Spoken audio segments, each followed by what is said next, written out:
School service commission নিয়ে কি ভাবছে আমাদের রাজ্য সরকার? পুরনোরা চাকরি কবে ফিরে পাবে?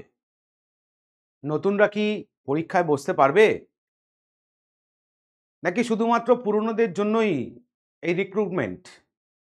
এই সমস্ত কিছুই আজকে আমরা এই ভিডিওতে আলোচনা করব, তাই ভিডিওটা স্কিপ করবে না। আশা করি তোমাদের ইনফরমেশনে আরেকটু বুস্ট আপ করতে পারবো। নমস্কার, আমি প্রকাশ মুখার্জি। ওয়েলকাম টু WBPSC ওয়ালা অফিসিয়াল ইউটিউব চ্যানেল। তো পশ্চিমবঙ্গ সরকার কি ভাবছে আগে স্কুল সার্ভিস কমিশনের প্রার্থী যারা তাদের নিয়ে, সেটা তো আমরা পরে আলোচনা করব যে নতুন বিজ্ঞপ্তি কবে আসছে বা কবে নাগাদ হতে পারে। কিন্তু বর্তমানে সরকার কি করছে? বর্তমানে সরকার যারা একটা সময় স্কুলে ন্যায্য অধিকারে চাকরি পেয়েছিল, যাদের আজকে চাকরি নেই, তারা নিজের ন্যায্য অধিকারটা বুঝে নেওয়ার জন্য যখন সরকারি দপ্তরে দপ্তরে ঘুরে বেড়াচ্ছে যে কেউ একটা তাদের আশার আলো দেখাক, ঠিক সে মতো অবস্থায় সরকার তাদের লাঠিপেটা করছে। তাদের কিন্তু এই নতুন বিজ্ঞপ্তি বেরোনোতে তাদের কোনো আপত্তি নেই। তারা বারবার বলছে যে নতুন রিক্রুটমেন্ট হোক, বছর বছর হোক, কিন্তু তা বলে যারা শিওর শট ক্যান্ডিডেট বা যারা চাকরি করতো তাদের চাকরিটা বাদ দিয়ে নয়, তারা নতুন করে কিন্তু আর পরীক্ষা দিতে চাইছে না। তারা তাদের বক্তব্য ক্লিয়ার কাট যে তাদের যে চাকরিটা চলে গেছে সুপ্রিম কোর্টের রায়ে, সেটা যাতে সরকার আবার তাদের চাকরিটা ফিরিয়ে দেয়। তো এই নিয়েই বলতে পারো চিন্ময় মণ্ডল, যিনি কিনা এই চাকরি যোগ্য যারা চাকরি প্রার্থী তাদের হয়ে যিনি বক্তব্য রেখেছেন, তার বক্তব্য অনুযায়ী আমরা নতুন নিয়োগের পক্ষে আমরা বলছি বছর বছর শূন্যপদ নিয়োগ হোক, কিন্তু যোগ্য শিক্ষকদের পথে বসিয়ে নিয়োগ বিজ্ঞপ্তি জারি করা যাবে না। এই কথাটা বলতেই বলতে পারো জমায়েত হয়েছিল যারা যোগ্য শিক্ষক, কোথায় না বিকাশ ভবনের সামনে মাননীয় মন্ত্রীর সঙ্গে দেখা করার জন্য, শিক্ষামন্ত্রীর সাথে কথা বলার জন্য। কিন্তু তাদের কপালে কি জুটলো? কপালে জুটলো লাঠি পেটা। আমরা যদি দেখি তাহলে পুলিশ নির্বিচারে বলতে পারো তাদের উপর লাঠি পেটা করে, এবং মানে যারা হচ্ছে সমাজের মেরুদণ্ড, সেই যোগ্য শিক্ষকরা মার খায়, তাদেরকে রাস্তায় ফেলে পেটানো হয়, রক্তারক্তি কাণ্ড হয়ে যায়, এবং নারী পুরুষ নির্বিশেষে বলতে পারো পুলিশ তাদের ওপর অত্যাচার চালায়, এবং সেটা রাতের অন্ধকারে। তাদের মধ্যে থেকে অনেকেরই বক্তব্য যে এই পুলিশের বেশে হয়তো গুন্ডাধারী কিছু লোকজন তাদের ওপর কিন্তু আক্রমণ চালিয়েছে। আবার পুলিশের বক্তব্য যে এই সমস্ত শিক্ষক যারা বিক্ষোভ দেখাতে গেছিলেন, তাদের বিক্ষোভ বা তাদের আক্রমণে বেশ কিছু পুলিশ কর্মচারীও আহত।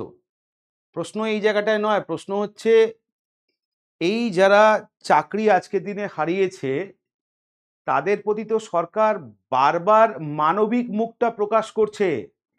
তো এটা কি সরকারের মানবিক মুখ? এটাই কি সরকারের মানবিক মুখ যে মেরে হাত পা ভেঙে দিয়ে রক্তারক্তি কাণ্ড ঘটিয়ে ফেলানো? হ্যাঁ, আজকে একটু যদি ঠান্ডা মাথায় চিন্তা করা যায়, আমি যদি তর্কের খাতিরে ধরেও নিই যে যাদের চাকরি চলে গেছে, ন্যায্য যারা দাবিদার, তাদের মাথায় তো আকাশ ভেঙে পড়েছে। তাদের মানসিক অবস্থার দিকে চিন্তা ভাবনা করেও তো সরকার পদক্ষেপ নিতে পারে বা পারত। হতেই পারে তারা ক্ষিপ্ত হয়ে আছে, তার কারণ তার সংসারটা ভেসে যেতে বসেছে। বাড়িতে বৃদ্ধ বাবা মা, মাস গেলে একটা মোটা অঙ্কের ওষুধ, ডাক্তার, ছেলে মেয়ে পড়াশুনো, ফ্ল্যাট বা বাড়ির ইএমআই, এবং এই লাস্ট যে 7-8 বছর চাকরি করেছে, সেই চাকরি সূত্রে যে সম্মান, যে পুঁজিটা যারা করেছিল, সেই পুঁজি তো আজ শেষ। তো তারা ক্ষুব্ধ থাকবে না, তারা বিক্ষুব্ধ থাকবে না, তাদের মাথা ঠিক থাকবে না, তো কার ঠিক থাকবে? সরকারের তো এটা বোঝা উচিত। এবং সরকারের হয়ে সেই সমস্ত পুলিশ কর্মচারীদের উদ্দেশ্যেও একই বার্তা যে আপনাদেরও তো একটু বোঝা উচিত। আমি ধরে নিচ্ছি যে এনারা বিক্ষোভ যেটা দেখিয়েছেন সেটা হয়তো অনৈতিক আপনাদের মতে, বা আইনত অনৈতিক আমি ধরেই নিলাম। তো সেটাকে কি ঠান্ডা মাথায় হ্যান্ডেল করা যেত না? আপনি একবার ভেবে দেখবেন তো, আজকে ওনাদের জায়গায় নিজেকে বসিয়ে চিন্তা করে দেখবেন যে আজকে যদি আপনি এই জায়গায় থাকতেন, আপনার মাথা ঠিক থাকতো?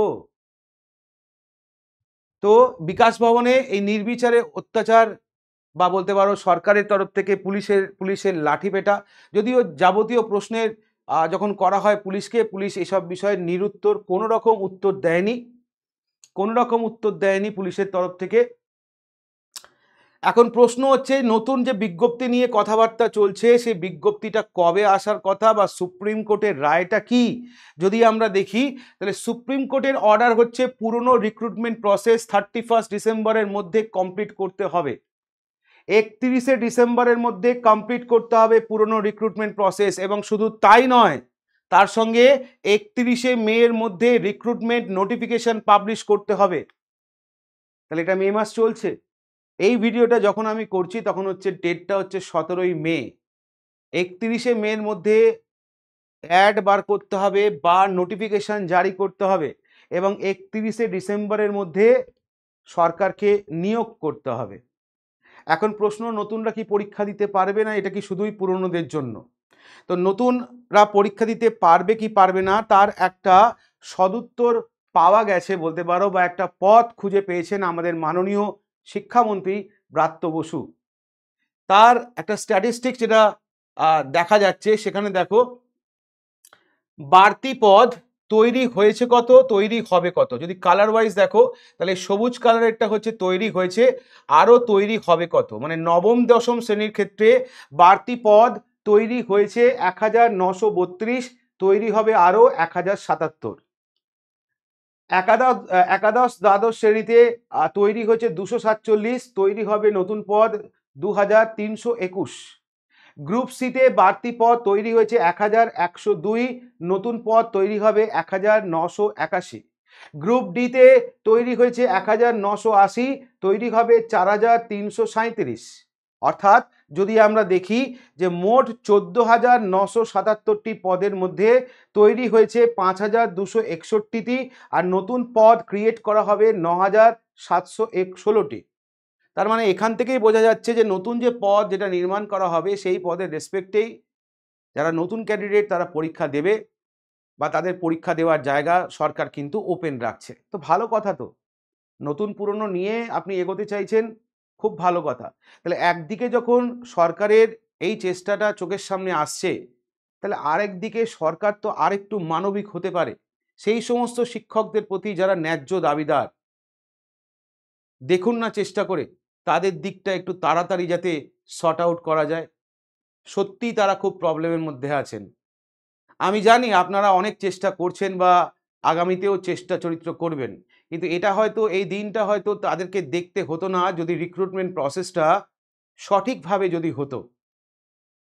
ভুল কার ঠিক কার সেই তর্কে বিতর্কে না গিয়ে, বা সেই তর্কে বিতর্কে গিয়ে কোনো লাভ নেই, তার কারণ সুপ্রিম কোর্ট পুরো প্যানেলটা ক্যান্সেল করে দিয়েছে, এবং সেই সুপ্রিম কোর্টের অর্ডারকে মান্যতা দিয়ে যত তাড়াতাড়ি সম্ভব সেই সমস্ত চাকরিহারা যোগ্য যারা শিক্ষক তাদেরকে যাতে as early as possible recruitment আপনারা দিতে পারেন, সেটাই আবেদন থাকবে আমাদের সবার তরফ থেকে।